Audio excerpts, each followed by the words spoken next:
방송가족 여러분 안녕하십니까? 오늘 특별히 얼마 전에 발의된 포괄적 차별금지법에 대해서 귀한 의견을 듣기 위해서 안창호 전 헌법재판관님을 이 자리에 모셨습니다. 안녕하세요. 예, 안녕하십니까? 반갑습니다. 네, 감사합니다. 예, 저희가 이렇게 긴급하게 모셨는데요. 와주셔서 고맙습니다. 감사합니다. 얼마 전에 정의당 장혜영 의원에 의해 발의된 포괄적 차별금지법 논의가 아주 요즘 뜨겁습니다. 법 전문가시니까 좀 고견을 듣기 위해서 모셨거든요. 어떻게 보시는지요? 그 틀에서 보면은 이것은 우리 국민의 자유와 기본권에 대해서 제약하는 바가 너무 크다. 또 한편으로는 차별을 금지한다고 하지만은 종국에 가서는 실질적으로는 역차별을 초래할 수 있다. 그리고 세 번째로는 우리 헌법이 추구하고 있는 공공의 가치와 공동선에 대해서 허물을 수 있는 소지가 큰 법이다. 이렇게 개괄적으로 말씀드릴 수 있겠습니다. 네, 지난달 29일 날 발의했는데요. 포괄적 차별금지법 잘 알지 못한다 이런 반응도 굉장히 많거든요. 예. 자세한 설명 부탁드립니다. 예, 우선 헌법의 차별금지법에서 근거하고 있다는 조항이 헌법 제11조 1항입니다. 거기에 보면은 모든 국민은 법 앞에 평등하다. 누구든지 성별, 종교 또는 사회적 신분에 의하여 정치적, 경제적, 사회적, 문화적 활동에 생활의 모든 영역에 있어서 차별을 받지 아니한다. 이것이 차별금지법의 근거조항이라고 법률안 제안자들이 설명하고 있습니다. 그런데 헌법 제11조 1항의 평등은 법적 평등을 의미하고 법적 평등은 자유권 행사에 있어서의 법적 기회의 평등을 말하고 있습니다. 그리고 우리 국민은 평등하게 자유와 권리를 가지고 있습니다. 국민의 자유와 권리는 타인의 자유를 침해하지 않는 범위 내에서만 보호되는 겁니다. 맞습니다. 그렇기 때문에 자신의 권리만을 위해서 타인의 자유를 침해하지 않아야 된다는 것이 국민의 헌법상 의무로서 자동적으로 도출되는 개념입니다. 그래서 이 법이 기본권을 침해하고 가장 중요한 표현의 자유를 침해한다는 의견이 많이 있거든요. 어떻게 생각하시는지요? 이것이 굉장히 중대하게 표현의 자유를 침해하고 있습니다. 표현의 자유에 대해서 헌법재판소에서는 표현의 내용을 침해할 경우에 있어서는 굉장히 엄격하게 심사를 하도록 하고 있습니다. 네. 특히 표현의 내용 중에서도 제일 문제가 되는 것은 관점에 따른 차별, 관점에 따른 규제. 이것은 사상의 자유시장에 있어서의 자유 경쟁을 방해하는 거기 때문에 엄격히 제한되는 겁니다. 표현의 내용에 대한 규제는 제한되는데 그중에서도 관점 차별, 관점 규제에 이런 엄격하게 더더욱이 제한되는 겁니다. 그런데 이 차별금지법에 있어서는 성적 지향이라든지 사상이라든지 종교라든지 이런 거에 대해서 정당한 비판까지도 금지시키고 있습니다. 네. 결국에는 좋은 얘기, 예를 들어서 동성애에 대해서 긍정적인 얘기만 할 수 있게 하고 부정적인 얘기, 정당한 비판, 예를 들어서 동성애와 에이즈와의 관계라든지 이런 것도 경우에 따라서는 제재될 수 있는 이런 법입니다. 이와 같이 한쪽의 부정적인 것을 합리적인 사실에 근거해서 비판을 한다 하더라도 이런 것까지 금지하는 이것이 이제 관점에 따른 차별이고 관점에 따른 규제인데 이런 것들은 민주주의의 사상의 자유시장을 침해하는 거기 때문에 이건 엄격히 제한되는 건데 이 차별금지법은 이런 점을 관점 차별을 지금 시도하는 거기 때문에 이것은 표현의 자유의 중요한 부분을 침해하고 경우에 따라서는 본질적 내용을 침해한다고 할 수 있습니다. 특히 차별금지법에 보면은 적대적, 모욕적 환경을 조성하는 행위, 성적 굴욕감, 혐오감을 느끼게 하는 언동 이런 것들을 모두 다 제한하고 있습니다. 그것도 자기 소위 말하는 피해자라고 느끼는 사람이 내가 성적 굴욕감을 느꼈다, 혐오감을 느꼈다 뭐 이런 식으로만 주장만 하면은 곧바로 차별금지법의 제재의 대상이 될 수 있습니다. 이와 같이 경우에 따라서는 불명확하고 지극히 주관적이고 개인적인 개념이고 또 이런 개념들은 굴욕감이다 뭐 이런 거는 시대 상황에 따라서 변화할 수 있는 가변적인 개념입니다. 이런 개념을 가지고서 표현의 자유를 제한하기 때문에 이것은 정말 굉장히 포괄적이고 아까 말씀드렸듯이 관점 차별에 의한 이것을 정당화하는 거기 때문에 표현의 자유의 심각하고 본질적 내용을 침해할 뿐만 아니라 굉장히 광범위한 표현의 자유의 침해가 초래돼서 이런 법이 함부로 제정돼서는 안 됩니다. 네. 기독교의 교리에 맞춰서 얘기를 한다거나 또 사실에 근거해서 얘기를 했다 할지라도 듣는 상대방이 모욕감을 느끼거나 불쾌감을 느꼈다면 그거에 대해서 문제를 제소할 수 있는 길이 열리게 된다는 예, 그런 맞습니다. 말씀이시죠. 예, 맞습니다. 예. 그렇다면 이 차별금지법을 또 찬성하는 입장에서 보면은요, 교계 이런 걱정이 지나친 것이 아니냐, 교회 강단에서 동성애에 대해서 반대 의견을 내거나 설교하면 처벌된다는 그 이야기는 가짜 뉴스다, 과장된 거다, 이렇게 얘기도 하고 있거든요. 과연 그렇습니까? 그 사람들이 일면만 보고서 말씀을 하시는 것 같습니다. 그런데 제출된 차별금지법 28조와 29조에 보면 이런 말이 있습니다. 일반적 언론은 물론이고 기독교 방송, 신문, 소셜미디어 등의 동성애를 비판하는 설교나 강의가 금지될 수 있습니다. 네. 그리고 교육부 인가를 받은 일반 학교는 물론이고 또 기독교 학교에서조차 성경에 근거해서 동성애나 또는 주체사상 등에 대해서도 이런 것을 비판하면은 이거는 금지되어 있습니다. 그리고 여러분들 요새 목사님들이 강단에서 물론 이거는 해석 여하에 따라서 약간 달리 할 수 있습니다만은 뭐 지금 주장하는 사람들의 얘기도 반드시 틀리다 이렇게 얘기하는 어려운 측면이 있습니다. 그러나 오늘날 목사님들이 설교하면 어떡하죠? 전부 다 유튜브 같은 데 올려놓는데 유튜브에는 올려놓지 못하게 됩니다. 이제 소셜미디어에 제한이 되기 때문에 또 목사님들이 또 어떤 교회 외에 다른 곳에 가서 조그마한 소그룹을 인도하신다든지 이런 경우에 있어서 여러 가지 제약이 따를 수가 있습니다. 예를 들어서 방송이라든지 언론이라든지 소셜미디어에 못하고 교육에서 이런 제한을 하게 되는데 만약에 상대방이 내가 굴욕감 느꼈다, 혐오감을 느꼈다. 네. 이런 사람들이 진정을 하면은 그거에 따라서 이행관계분 또는 징벌적 손해배상 책임을 부담하게 되고 형사적인 제재도 뒤따를 수 있습니다. 네. 그 지금 말씀해 주신 대로 이번에 발의된 법을 보면은 이행 강제금도 있고 배상금도 있고 이런 것들이 좀 많이 걱정이 되는데 어떻습니까? 이게 찬성하시는 분들은 이게 무슨 형사적인 제재냐 이제 이런 말씀을 하시는 분들이 있어요. 물론 법 규정 자체에 보면은 차별에 대해서 이의 제기를 하고 이에 대한 불이익 처분할 때 형사 처분한다고 그렇게 규정은 돼 있습니다.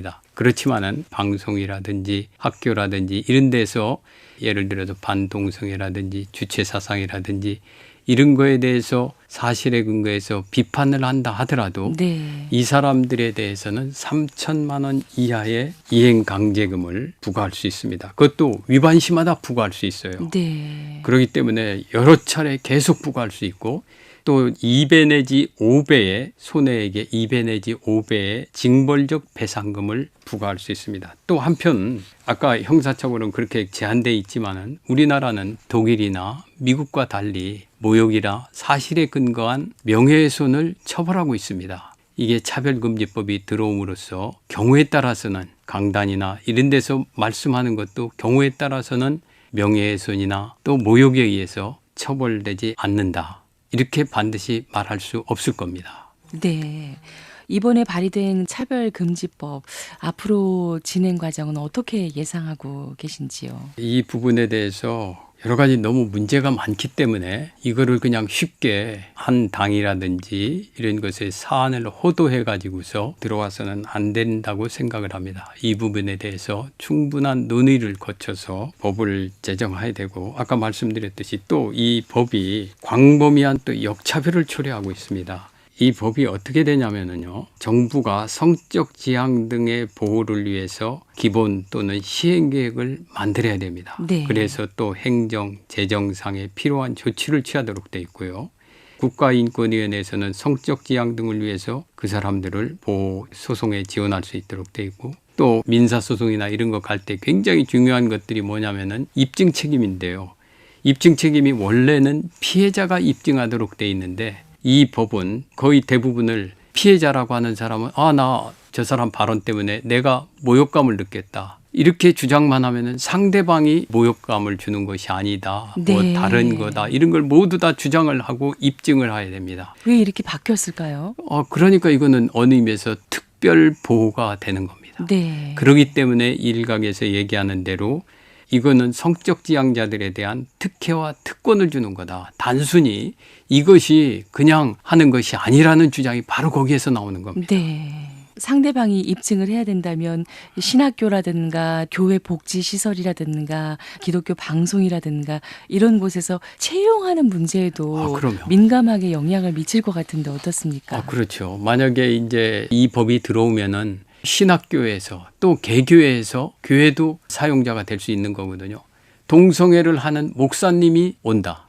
또 신학교에도 동성애자가 지원한다. 이런 극동방송이나 학교나 종립학교 이런 데에서도 동성애자들이 와서 있을 지원한다. 이럴 때 어떠한 방법으로 제재할 수 있는 방법이 없습니다. 오히려 경우에 따라서 동성애자라는 이유에서 거절하면은 이 법에 의해서 징벌적 손해배상, 이에 따라서 아까 말씀드렸듯이 이행강제금, 또 경우에 따라서는 명예훼손이나 형법상 명예훼손이나 모욕에 의해서 처벌될 가능성도 배제할 수 없습니다. 네. 그렇기 때문에 이 법에 심각성이 있는 겁니다. 그 기간이 왜 설립됐는지 그 정체성을 잃어버릴 수도 있는 맞습니다. 중대한 기로라는 생각이 듭니다.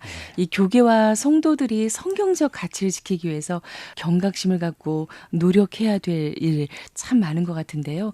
전 헌법재판관님 꼭 당부하고 싶은 말씀 있으시다면요. 또 한편으로는 어떤 문제가 있냐면요. 이제 일각에서는 이걸로 인해서 교회 설교에는 지장을 주는 것이 아니다. 동성애 반대, 교류에 따라서 반대하는 것이 문제가 없는 거다. 이런 주장도 할 수 있을 겁니다. 그러나 자라는 학생들은 학교에서 동성애 긍정적인 얘기만 들을 수밖에 없습니다. 이 법이 통과되면. 동성애 부정적인 면 이런 거는 이제 학교에서 했다가는 곧바로 처벌받고 여러 가지 제재가 따르게 됩니다. 그리고 방송이나 신문이나 인터넷 매체, 소셜미디어 이런 데에서도 긍정적인 얘기만 돌아다니게 됩니다. 결국 동성애의 죄성을 주장하는 성경이라든지 교회에 대해서 파타고니아의 외딴 섬과 같이 고립될 수밖에 없습니다. 교회가 고사될 수 있습니다. 밖에서는 동성애가 좋다는 얘기만 듣는 어린 학생들이 교회에 와서 성경에 맞지 않는다고 하면은 정체성의 혼란이 있을 뿐만 아니라 오히려 교회에 하는 얘기가 굉장히 구태의연하고 시대에 뒤떨어진 얘기 같고 이런 식으로 폄하되고 교회의 가치가 훼손될 수 있습니다. 그렇기 때문에 우리 성도님들 또 특히 목회자님들 한 분 한 분이 이 법의 심각성을 우리가 깨달아야 됩니다. 일부 교단에서 이 부분에 대해서 쉽게 찬성을 했는데 이 법률안이 여기에서 그치는 것이 아닙니다. 이건 굉장히 장기적으로 보면은 기독교를 고사시킬 수 있는 악법입니다. 이 점에 대해서 심각하게 인식하시고 이 법이 제정되지 않도록 특별히 목회자님들 그리고 교회 중직자들 그리고 우리 교우 한 사람 한 사람 또 크리스찬이 아니더라도 이것이 잘못 들어오면은 우리 대한민국이 지키고 있는 자유민주주의의 가치도 훼손시킬 수 있습니다. 또 우리가 여태까지 가지고 있었던 가정과 또 나라에 대한 가치 또 공공의 가치 공동선 이런 것을 허물어뜨릴 수 있는 무서운 법이 될 수 있습니다. 여러분들께서 심각한 인식을 해 주시길 바랍니다. 또 한편 그래도 경우에 따라서는 차별금지가 소중한 가치 아니냐. 평등이란 소중한 가치가 있지 않느냐. 물론 맞습니다. 평등도 자유와 함께 굉장히 헌법적으로도 소중하게 다루는 가치 맞습니다. 만약에 이런 차별금지를 위해서 필요하다고 하면 아까 말씀드렸듯이 이것이 굉장히 국민의 다른 자유권과 기본권을 제한하는 거기 때문에 개별적 구체적 논의를 거쳐서 맞습니다. 우리가 허용해야 됩니다. 요새 여성에 대해서 또 장애인에 대해서 우리 이런 법들은 이미 다 제정이 돼 있습니다. 직장에서 또는 우리 사회에 나가서 여러 가지 여성차별, 장애인 차별 이거에 대해서 주장을 한다고 제가 반대하는 사람 아닙니다. 오히려 그런 것들은 더 우리가 살펴보아서 더 보장해 줘야 됩니다. 그러나 차별금지법과 같이 포괄적이고 대충 뭉뚱거려가지고서 이렇게 들어오면은 국민의 기본권을 심각하게 제약하고 경우에 따라서는 역차별을 발생할 수 있는 그런 법이기 때문에 이런 법을 제정하지 말고 필요하다면은 국민들 합의에 거쳐서 차별을 금지할 수 있는 개별적인 입법을 해야 된다. 이런 말씀을 드리고 싶습니다. 네, 복음이 도전을 받는 시대라는 생각이 들어요. 방송을 듣고 있는 극동방송 방송 가족들에게 기도 제목 좀 함께 나눠주시면 좋겠습니다. 저는 최근에 자유민주주의의 가치에 대해서 다시 한번 느끼게 됩니다. 지난 2년 동안에 대학원에서 이 헌법 강의를 했습니다. 그러면서 여러 가지 고전 책들도 보는 속에서 자유, 민주, 정의 이런 개념들은 사실 모두 다 기독교에서 나온 개념입니다. 우리 크리스찬들은 인류가 지향하고 있는 모든 중요한 가치는 대부분 성경에서 비롯된 겁니다. 우리가 이 성경의 소중함을 다시 한번 깨닫고 자부심을 가지고 많이 전파해 주셨으면 합니다. 또 우리가 지금 이 차별금지법이나 이런 것과 같이 성경의 내용에 배치되는 내용, 또 이것이 자유와 또 우리가 가지고 있는 기본권을 훼손시키는 이런 법이 들어오지 않도록 여러 성도님들께서 같이 기도해서 자유롭고 모든 사람들이 평등하면서 또 모든 사람들이 기뻐하고 행복해하는 대한민국을 만들어 가야 되지 않겠습니까? 아멘. 우리가 성경에 기반을 두고 또 이런 것들이 우리 현실 생활에 편만할 수 있도록 기도를 해야 될 것 같습니다. 네, 하나님께서 이 나라와 이 민족을 사랑하셔서 지금까지 인도해 주셨는데 앞으로도 선하게 이끌어 주실 것을 믿습니다. 아멘. 네, 예. 지금까지 얼마 전에 발의된 포괄적 차별금지법에 대해서 귀한 의견을 나눠봤습니다. 서울대학교 행정대학원의 초빙 교수이시자 전 헌법재판관님이신 안창호 재판관님 함께 하셨습니다. 오늘 나와주셔서 고맙습니다. 네, 감사합니다.